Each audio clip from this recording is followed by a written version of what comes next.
Bismillahirrahmanirrahim. Assalamualaikum warahmatullahi wabarakatuh. Kembali lagi di channel Sukaponik Agricultural Innovation.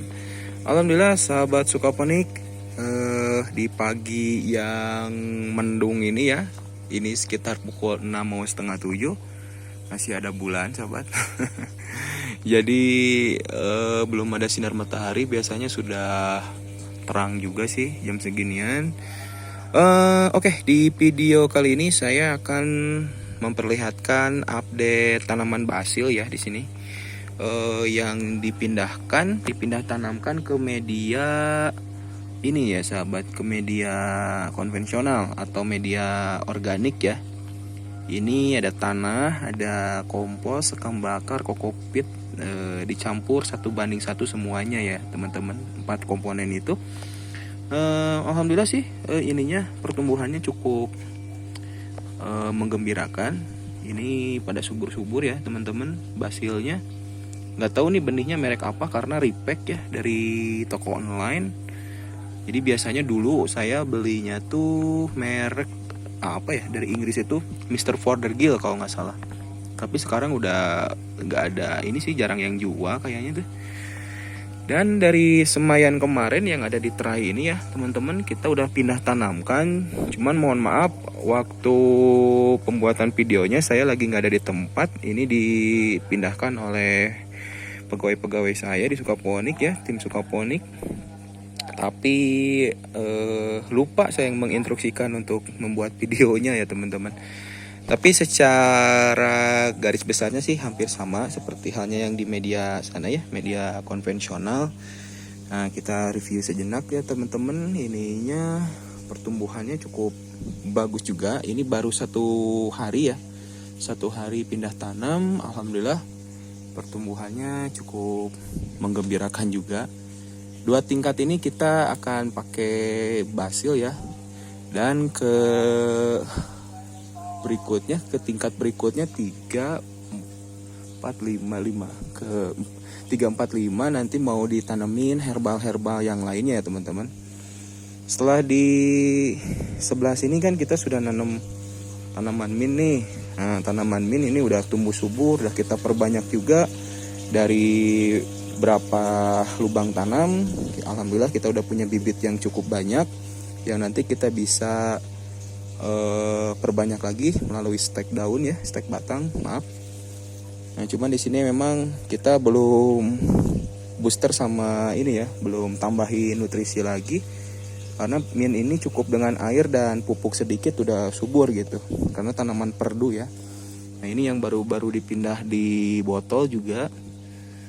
Nah, jadi rencananya NFT yang Sukaponik Garden sebelah barat ini khusus untuk tanaman-tanaman herbal ya teman-teman.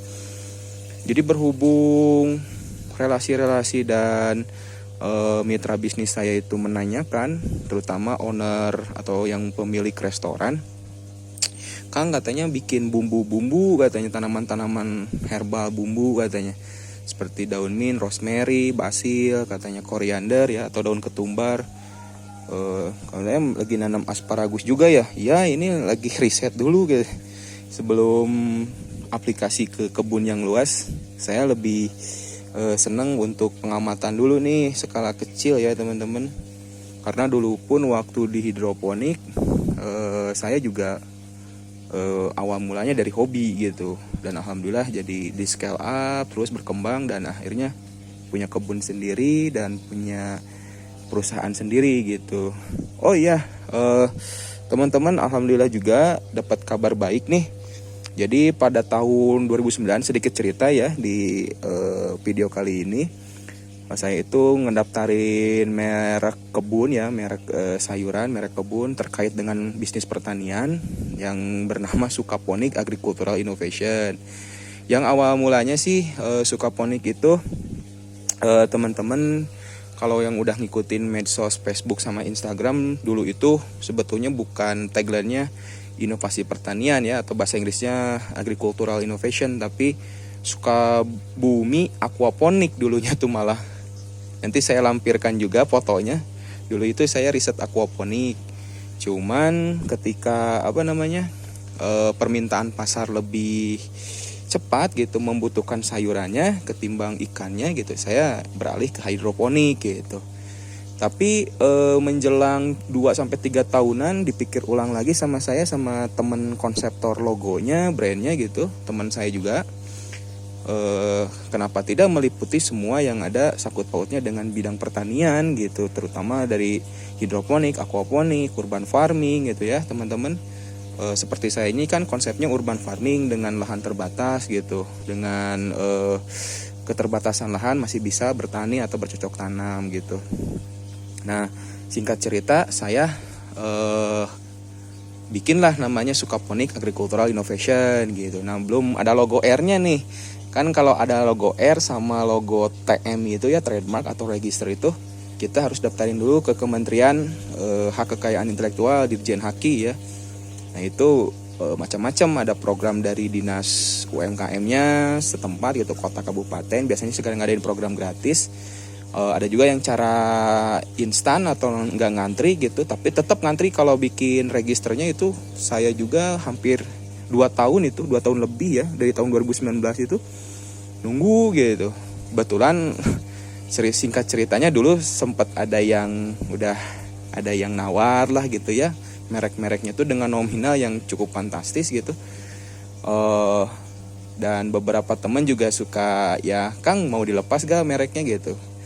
Terbesit di pikiran saya kalau nggak langsung didaftarin, khawatirnya itu merek saya tuh udah didaftarin sama orang lain, itu kan nyesek banget ya teman-teman. Pastilah teman-teman juga kalau udah mempunyai merek atau brand gitu, di konsep sedemikian rupa, istilahnya disayang-sayang gitu, nggak taunya udah didaftarin orang lain, kan itu nyesek banget ya. Dan itu bisa dicek ya langsung di website Hak Kekayaan Intelektual Indonesia atau Kementan di Kementerian Haki ya, hak paten gitu, bisa dicek di Google HKI aja di ini, pasti langsung ke websitenya, bisa dicek itu merek-mereknya, termasuk Sukaponik gitu. Alhamdulillah udah dapat sertifikatnya, langsung kita bisa print juga, laminating buat nanti tanda bukti ketika kita terregister gitu teman-teman. Jadi nanti di packingan sayurnya, di box kardus atau di stiker atau di merchandise itu bisa nyantumin logo R sahabat. Nah, nanti saya iniin juga sih di video ini nanti. Ya singkat cerita lah itu ya. Alhamdulillah udah ada kabar baik itu. Jadi teman-teman nanti bisa juga mau kerjasama atau apa, bermitra, terutama di bidang sayur mayur ya, bisa lah insya Allah kalau mau istilahnya berplasma atau bermitra dengan Sukaponik gitu.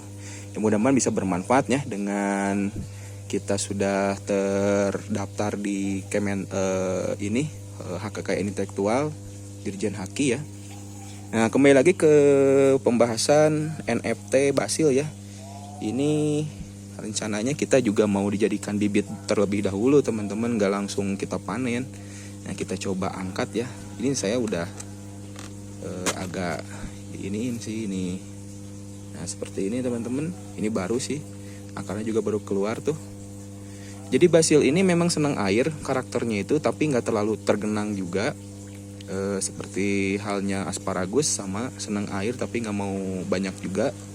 Nah, jadi si akar-akarnya ini tuh udah mulai muncul teman-teman, kelihatan nggak sih? Nah, ini baru 1 hari udah mulai menjalar untuk ini mencari sumber air atau nutrisi. Nah, ini kita juga pakai ini sahabat tuh, NFT. Nah, tadinya kan ini buat pakcoy ya si instalasi ini, tapi berhubung di sini ada kebun orang lain, itu juga alpukatnya sahabat subur banget, karena aliran sisa-sisa nutrisi yang saya buang ini melalui kebun orang lain ya teman-teman nih. Ada pisang, ada apa tuh di sana. Nah, ini tuh pipa paralonnya itu ke sana tuh. Kesedot oleh tanaman alpukat juga pohon. Wih, ini banyak banget, kelihatan nggak teman-teman? Ini sih sinar mataharinya kurang ya. Nah, wih, bergelonjotan ya teman-teman. Ya, rezekinya tetangga ya teman-teman. Kayaknya ini nggak keurus tapi subur banget sih, alhamdulillah. Makanya kadang di pertanian ini ada ilmu-ilmu yang kita kalau pahami gitu ya, direnungkan bahwa konsep di bisnis pertanian itu kaitan eratnya dengan konsep rizki ya. Dan saya yakini betul itu profesi yang sangat berkah lah insya Allah kalau petaninya atau penggarapnya ini yang berkecimpung di bisnis pertanian bisa semakin mendekatkan diri ya kepada pencipta Allah Subhanahu wa taala dan semakin istiqomah gitu. Karena jangankan menipu ya di pertanian itu, kadang kalau kita ngakalin timbangan aja juga curang itu, kayak yang untung tapi malah jadi buntung ya teman-teman. Ya ini kerasa banget lah sama saya meskipun tidak disengaja gitu. Timbangannya enggak afdol, enggak ayen gitu kalau bahasa ininya gitu. Kalau ayen tuh enggak pasti ya. Jadi ke kitanya juga enggak ini kurang berkah gitu. Alhamdulillah ini udah cukup subur. Ini juga masa transisi sih. Ada yang sakit juga nih. Mudah-mudahan udah tumbuh daun baru mah suka sehat sih seperti ini nih. Nah, ini nanti 2 layer ini saya ini kan untuk daun mint, dan nanti 3 layer ke atas itu mungkin untuk koriander atau seledri ya. Seledri, ini koriander, ketumbar, dill mungkin nanti, sage ataupun apa lagi, macam-macam lah gitu, tanaman-tanaman herbal bumbu yang bisa kita terapkan gitu. Nah itu sahabat, jadi update untuk pemindahan tanaman basil dari persemaian ke metode pembesaran. Ada yang sistem konvensional seperti ini terlebih dahulu kita pindahkan, makanya pertumbuhannya lebih cepat ya. Dan ada yang langsung ke media tanam hidroponik. Oh belum dibahas ya, ini medianya adalah kokopit ya, dan sekam bakar serta kompos sedikit sih. Yang dari terai semainya kita nggak bersihkan tapi langsung campurkan dengan media tanam kokopit nih. Ini juga ada yang kecil, ada yang kurang bagus, tapi kita tetap aja pelihara. Mudah-mudahan masih ada kesempatan tumbuh dengan subur. Oke teman-teman, mungkin cukup sekian review atau pengamatan dari pertumbuhan tanaman basil yang kita tanam. Mudah-mudahan informasinya bermanfaat. Kalau ada yang mau ditanyakan silahkan di kolom komentar. Sahabat Sukaponik ada yang mau didiskusikan, atau bisa juga DM ke via Instagram @sukaponik ya, huruf kecil semua pakai C terakhirnya. Jangan lupa subscribe, like, comment, and share jika kalian merasakan manfaat dari video-video yang disajikan oleh Sukaponik Agricultural Innovation. Oke sahabat, tetap semangat, selalu sehat selalu, dan terus tetap istiqomah bersyukur. Give, move, grow, and share. Maju terus pertanian Indonesia. Oke, udah mulai sekolah nih teman-teman. Di pinggir saya ini sekolah madrasah ini. MI ya, MI negeri gitu. Udah ada yang sekolah kalau jam 7. Oke.